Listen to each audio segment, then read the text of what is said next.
എല്ലാ കൂട്ടുകാർക്കും നല്ലൊരു രാത്രി ആശംസിച്ചുകൊണ്ട് മാമ്പഴത്തിന്റെ പുതിയ വീഡിയോയിലേക്ക് സ്വാഗതം. നമുക്ക് നേരെ ഗൗതമിന്റെ അളകനന്ദയുടെ ഒക്കെ നാളത്തെ പ്രമോ വിശേഷത്തിലേക്ക് അങ്ങോട്ട് പോയാലോ. നാളത്തെ പ്രമോ വിശേഷത്തെ കാണിച്ചിരിക്കുന്നു പറഞ്ഞിട്ടുണ്ടെങ്കിൽ നന്ദ ഡാൻസ് കോമ്പറ്റീഷനൊക്കെ പങ്കെടുക്കാൻ പറ്റാതെ വീട്ടിലേക്ക് തിരിച്ചു പോരുകയാണ്. ആകെപ്പാടെ തലയ്ക്ക് ഭ്രാന്ത് പിടിച്ചൊരു അവസ്ഥയിലാണ് പോരുന്നത്. ഗൗതമാണ് ഇതിന് പിന്നില്. അപ്പം ഗൗതം കാരണമാണ് എങ്ങനെയൊക്കെ സംഭവിച്ചെന്നൊരു ചിന്തയായിരുന്നു നന്ദയുടെ മനസ്സിലുണ്ടായിരുന്നത്. കൃത്യസമയത്താണ് ഡാൻസ് കോമ്പറ്റീഷനൊക്കെ നടന്നതിന് ശേഷം മാത്രമാണ് മിഥുനെ ആ പിടിച്ചുകൊണ്ട് പോയ ഗുണ്ടകൾ വിടുന്നതെന്ന് പറഞ്ഞിട്ടുണ്ടെങ്കിൽ അവന്മാര് ശരിക്കും യഥാർത്ഥത്തിലുള്ള പോലീസുകാരല്ലായിരുന്നു. അവർ പോലീസ് വേഷം കെട്ടി മിഥുനെ ആ കോമ്പറ്റീഷനിൽ പങ്കെടുപ്പിക്കാതിരിക്കാൻ വേണ്ടിയിട്ട് ചെയ്ത പരിപാടികളായിരുന്നു. അപ്പൊ ഇതൊക്കെ അറിഞ്ഞ് മിഥുന് വല്ലാത്ത ടെൻഷൻ അടിക്കുന്നുണ്ട്. പിന്നീട് മിഥുൻ എത്തിയപ്പോഴത്തേനും കോമ്പറ്റീഷൻ എല്ലാം കഴിഞ്ഞായിരുന്നു. നന്ദയ്ക്കും വല്ലാത്ത വിഷമമായി. ഗൗതമനെ വെല്ലുവിളിച്ചിട്ടാണ് നന്ദ വീട്ടിലേക്ക് വരുന്നത്. വീട്ടിലേക്ക് വന്നപ്പോഴത്തേനും ലക്ഷ്മി അമ്മേനെ കണ്ടു കഴിഞ്ഞപ്പോഴത്തേനും സഹിച്ചില്ല നന്ദയ്ക്ക്. വല്ലാത്ത വിഷമമായിപ്പോയി. ലക്ഷ്മി അമ്മേനെ കെട്ടിപ്പിടിച്ച് കരയുന്നുണ്ട്. എൻ്റെ കുറേ നാളത്തെ പ്രതീക്ഷയായിരുന്നു. ഞാൻ കാരണം ഞാൻ മാത്രമല്ല തോറ്റുപോയേക്കുന്നത്, ഞങ്ങളുടെ ഗ്രൂപ്പും കൂടെയാണ് തോറ്റുപോയേക്കുന്നത്. എത്രമാത്രം ബുദ്ധിമുട്ടുണ്ടായെന്നറിയാം അമ്മയ്ക്ക്. എല്ലാം ഗൗതം സാറാ. ഗൗതം സാറിന്റെ ഈഗോ കാരണം ഇങ്ങനെയൊക്കെ സംഭവിച്ചെന്ന് പറയാം. ലക്ഷ്മി പറഞ്ഞു, മോളെ നീ ഗൗതമനെ കുറ്റപ്പെടുത്താൻ പോകുന്നതിന് മുമ്പ് എന്താ സംഭവിച്ചെന്ന് അറിയണമല്ലോ. എനിക്കറിയാം അമ്മ എന്താ സംഭവിച്ചതെന്ന്. ഇനി ഇപ്പൊ ആരും കൂടാതെ എന്നോടൊന്നും പറയണ്ട. പിങ്കി ഇതെല്ലാം കേട്ട് അപ്പുറത്ത് മാറിയിരിക്കുന്നുണ്ടായിരുന്നു. പിങ്കിക്ക് അങ്ങോട്ട് സന്തോഷം സഹിക്കാൻ പറ്റുന്നുണ്ടായിരുന്നില്ല. അവളുടെ ഡാൻസ് കോമ്പറ്റീഷൻ മുടങ്ങി. തന്റെ കളി എന്താണെങ്കിലും ഏറ്റിട്ടുണ്ട്. അപ്പൊ പിങ്കിയും സാന്ദ്രനും തമ്മിലൊരു കളിച്ചൊരു കളിയായിരുന്നു ഇത്. അങ്ങനെ അവരെ ഏർപ്പെടുത്തിയ ഗുണ്ടകളാണ് മിഥുനെ തട്ടിക്കൊണ്ട് പോയെന്ന് പറഞ്ഞിട്ടുണ്ടെങ്കിൽ അപ്പൊ മിഥുനെ തട്ടിക്കൊണ്ട് പോയി കൃത്യം ഡാൻസ് കോമ്പറ്റീഷൻ കഴിഞ്ഞ് കഴിയുമ്പോഴാണ് അവരെ വിടുന്നത്. നിന്റെ അഹങ്കാരം ചില്ലറയൊന്നും അല്ലായിരുന്നല്ലോ. നിനക്കിട്ട് കിട്ടിയ കനത്ത തിരിച്ചടിയായത്. ഇനിയാണ് ഞാൻ കളിക്കാൻ പോകുന്നത്. നിന്നെയും ഗൗതമിനെയും തമ്മിൽ എങ്ങനെ അകറ്റണമെന്ന് എനിക്കറിയാം. ഇപ്പൊ നിന്റെ മനസ്സിൽ മുഴുവനുള്ളത് ഡാൻസ് കോമ്പറ്റീഷൻ പങ്കെടുക്കാത്തതിന്റെ ദേഷ്യമാണ്. അത് മൊത്തം നീ ഗൗതമിനോട് തീർക്കും. ഗൗതമം വിട്ടുതരാൻ പോകുന്നില്ല. അങ്ങനെ നിങ്ങൾ തമ്മിലുള്ള ബന്ധം തകരും. അവിടെ വേണം എനിക്ക് പിടിച്ചു കയറാനായിട്ട്. ആ ഒരു ചിന്തയായിരുന്നു പിങ്കിയുടെ മനസ്സിലുണ്ടായിരുന്നു. അത്രയ്ക്ക് ഒരു ദുഷ്ട ചിന്തയാണ് ഉണ്ടാവുന്നത്. ഒരു കാരണവശാലും നന്ദ കയറി പോവരുത്. നന്ദയും ഗൗതവും തമ്മിൽ അടുക്കരുത്. അതുകൊണ്ടാണ് പിങ്കി ഇങ്ങനത്തെ കാര്യങ്ങളൊക്കെ ചെയ്തു കൂട്ടെന്ന് പറഞ്ഞിട്ടുണ്ടെങ്കിൽ.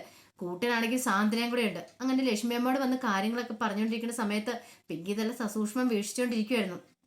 പിന്നീട് സാന്ദ്രയെ പോയി വിളിക്കുന്നുണ്ട്. സാന്ദ്രയെ പോയി വിളിച്ചിട്ട് പറഞ്ഞു, നമ്മുടെ പ്ലാനുകളും പദ്ധതികളും എല്ലാം ഓക്കെ ആയി. ഇനി പേടിക്കണ്ട കേട്ടോ. അവളാണ്ട് തകർന്നടിച്ച് തരിപ്പണമായിട്ട് കയറി വന്നിട്ടുണ്ടെന്ന് പറയണം. എങ്ങനെയുണ്ട് അവളുടെ മുഖം? പിന്നെ മുഖം ഒന്ന് കാണണം. ആകപ്പാട് സങ്കടപ്പെട്ടായിരിക്കുന്നത്. ഇന്നിവിടെ എന്തെങ്കിലുമൊക്കെ നടക്കും. ഗോതമ്പും കൂടെ വന്നു കഴിയുമ്പോൾ ഇവിടെ മിക്കവാറും ഒരു അടി തന്നെ പ്രതീക്ഷിക്കാന്ന് പറയാണ്. പിന്നീട് ലക്ഷ്മിയമ്മ ഈ സമയത്ത് നന്ദനെ ആശ്വസിപ്പിക്കണ്ടായിരുന്നു. പോട്ടെ മോളെ, നമുക്ക് ഇനിയും പങ്കെടുക്കാലോ.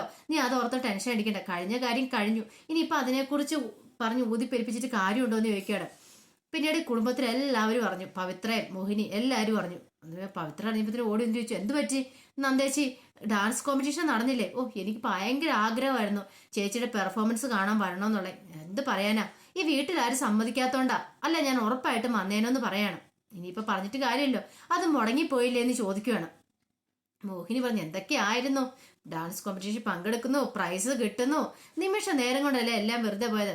അതെ, നമ്മൾ അഹങ്കാരം പാടില്ല. നിലത്തെങ്ങും അല്ലായിരുന്നല്ലോ നിന്ന്. അതിന് കിട്ടിയ കനത്ത തിരിച്ചടിയാന്ന് പറയാണ്. നന്ദയ്ക്ക് എല്ലാവരും കുത്തുവാക്കുകൾ കേട്ടപ്പോഴത്തേനും സങ്കടവും ദേഷ്യവും ഒരുമിച്ച് വന്നു. നന്ദ പറഞ്ഞു, ആരാണെങ്കിലും ഇത് ചെയ്തത് അവരെ ഞാൻ വെറുതെ വിടാൻ പോകുന്നില്ല. അവരെ ഞാൻ കണ്ടുപിടിച്ച് തക്ക ശിക്ഷ കൊടുക്കൂന്ന് പറയണം.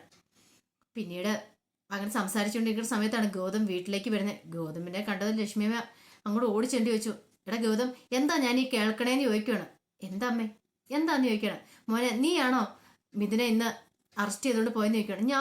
ഞാൻ അങ്ങനെ ചെയ്യുന്ന അമ്മയ്ക്ക് തോന്നുന്നുണ്ടോ? പക്ഷെ അങ്ങനെയല്ല നന്ദമോള് പറഞ്ഞത്. നന്ദമോള് വന്ന് പറഞ്ഞ് നീ അതിന്റെ പിന്നിൽ നിന്നാണല്ലോ. അവർ തമ്മിൽ പെർഫോമൻസ് ചെയ്യുന്നത് നിനക്ക് ഇഷ്ടമില്ലാത്തതുകൊണ്ട് ചെയ്ത പരിപാടിയാന്നാ പറഞ്ഞ്. അമ്മയ്ക്ക് അങ്ങനെ തോന്നുന്നുണ്ടോ ഞാൻ അങ്ങനെ ചെയ്യുമെന്ന്? അമ്മയുടെ മോൻ ഒരിക്കലും അങ്ങനെ ചെയ്യത്തില്ല. ചില സമയത്ത് എനിക്ക് ഇഷ്ടപ്പെടാതൊക്കെ വരും. പക്ഷെ എന്ന് പറഞ്ഞാലും അവളുടെ കോമ്പറ്റീഷൻ ഞാൻ മുടക്കില്ല. അമ്മയ്ക്ക് അറിയാലോ എന്ന് പറയണം. എനിക്കറിയാം മോനെ, പക്ഷെ എന്തോ എവിടെയോ ഒരു ചതി നടന്നിട്ടുണ്ട്. പക്ഷെ നന്ദ നിന്നെ ശരിക്കും അവിശ്വസിച്ചേക്കുക. ഞാൻ പറഞ്ഞിട്ട് പോലും അവൾ കേൾക്കുന്നില്ല. മുറിക്കകത്ത് പോയി സങ്കടപ്പെട്ടിരിക്കുന്നുണ്ടെന്ന് പറയാം. ഗൗതം പറഞ്ഞു, ഇനി എന്ത് ചെയ്യാനാന്ന് ചോദിക്കണം. എന്ത് ചെയ്യാനാ?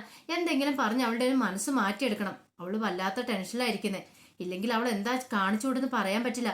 നന്ദയുടെ സ്വഭാവം നിനക്ക് അറിയാവുന്നാണല്ലോ എന്ന് പറയണം. ഞാൻ ഇനി എന്ത് ചെയ്യണമെന്ന് അമ്മ പറഞ്ഞേ? അവളുടെ കാല് പോയി പിടിക്കണോ? ഞാൻ ചെയ്യാത്ത തെറ്റിനെ എന്നെ കൂശിച്ചോണ്ടിരിക്കുന്നത് എല്ലാരും കൂടെ കൂടിയിട്ട്. ആ ഒരു ചിന്ത വേണമെന്ന് പറയാണ്. പെട്ടെന്ന് പവിത്രം കൂടെ വന്നിട്ട് പറഞ്ഞു, എന്നാലും ഇത്രയ്ക്ക് വേണ്ടായിരുന്നു കേട്ടോ ഗൗതമേട്ട. പാവം നന്ദേച്ചി എത്രമാത്രം വിഷമമായെന്നറിയോ? നന്ദേച്ചിന്ന് പറയാം. ഓ, തുടങ്ങിയില്ല എല്ലാരും കൂടെ. ഞാൻ ഓർക്കുകയും ചെയ്തു ആരും എന്നെ വക്കാലത്തുമായിട്ട് വരാത്തേന്നുള്ളത്. ഞാൻ ചെയ്തിട്ടുള്ള 100 വട്ടം പറഞ്ഞു. ഇനിയിപ്പം നിങ്ങളുടെ എല്ലാം മനസ്സിൽ ഞാൻ ആ കുറ്റക്കാരനെങ്കിൽ ഒരു കാര്യം വെച്ചു, ഞാൻ തന്നെ ചെയ്തത്. സമാധാനമില്ല എല്ലാവർക്കും. ഇനിയിപ്പം ഞാൻ ചെയ്തെന്ന് വരുത്തി തീർക്കാനെങ്കിൽ നിങ്ങളുടെ എല്ലാം മനസ്സിലെങ്കിൽ അങ്ങനെ തന്നെ നടക്കട്ടെ എന്ന് പറഞ്ഞിട്ട് ഗൗതം ചാടത്തുള്ളി അങ്ങോട്ട് അകത്തേക്ക് പോവാണ്. ലക്ഷ്മി അമ്മയ്ക്ക് മനസ്സിലായി ഗൗതത്തിന് ഇതിനകത്ത് പങ്കില്ല.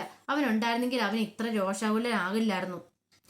പിന്നീട് ഗൗതം അങ്ങോട്ട് ചെന്ന് കഴിഞ്ഞപ്പോൾ നന്ദ ഇങ്ങനെ ബെഡക്കറി ഇങ്ങനെ ഇരിക്കുമായിരുന്നു. വേണ്ടത് നന്ദയോട് എനിക്ക് നന്ദ, ഞാൻ ചെയ്തിട്ടില്ലെന്ന് ഞാൻ നിന്നോട് പറഞ്ഞല്ലേ, പിന്നെ നീ എന്തിനാ ഇങ്ങനെ എന്നോട് ഇതിനെപ്പറ്റി തന്നെ സംസാരിച്ചുകൊണ്ടിരിക്കുന്നേ?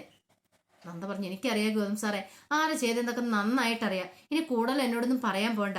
നിങ്ങളെല്ലാവരും കാരണം നശിച്ചു പോയത് മിഥുന്റെ കരിയറാണ്. മിഥുന് എത്രമാത്രം ആഗ്രഹത്തോടെയാണെന്നറിയാവോ ഈ കോമ്പറ്റീഷൻ പങ്കെടുക്കാൻ വന്നേ. അതോടൊപ്പം തന്നെ ഞാനും കോമ്പറ്റീഷൻ പങ്കെടുത്ത ഫസ്റ്റ് പ്രൈസ് ഞങ്ങൾക്ക് ഉറപ്പായിരുന്നു.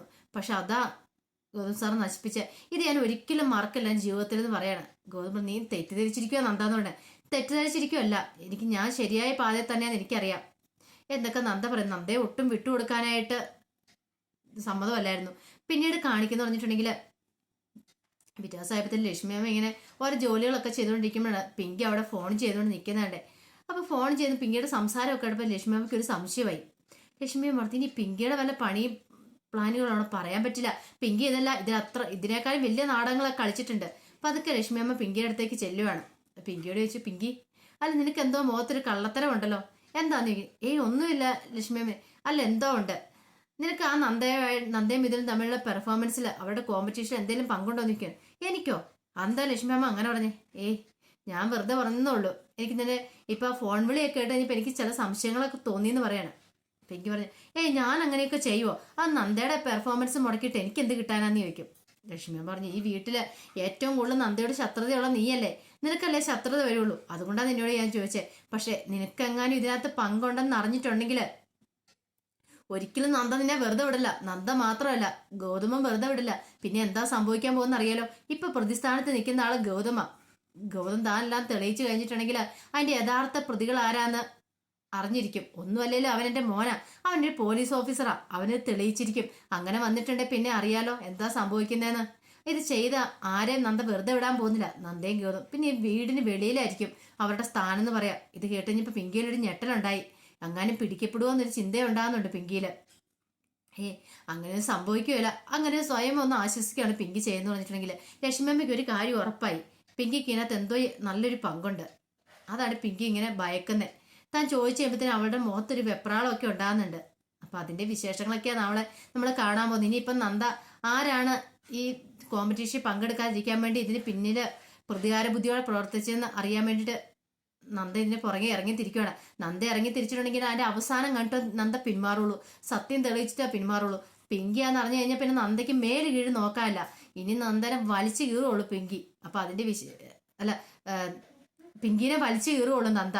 അതിന്റെ വിശേഷങ്ങളൊക്കെ നമ്മൾ കാണാൻ പോകുന്നു പറഞ്ഞിട്ടുണ്ടെങ്കിൽ ആ വിശേഷമൊക്കെ നമുക്ക് എല്ലാവർക്കും കാത്തിരിക്കാം കേട്ടോ. ഒരിക്കൽ കൂടി എല്ലാവർക്കും നല്ലൊരു രാത്രി ആശംസിച്ചുകൊണ്ട് നിർത്തുന്നു. നന്ദി.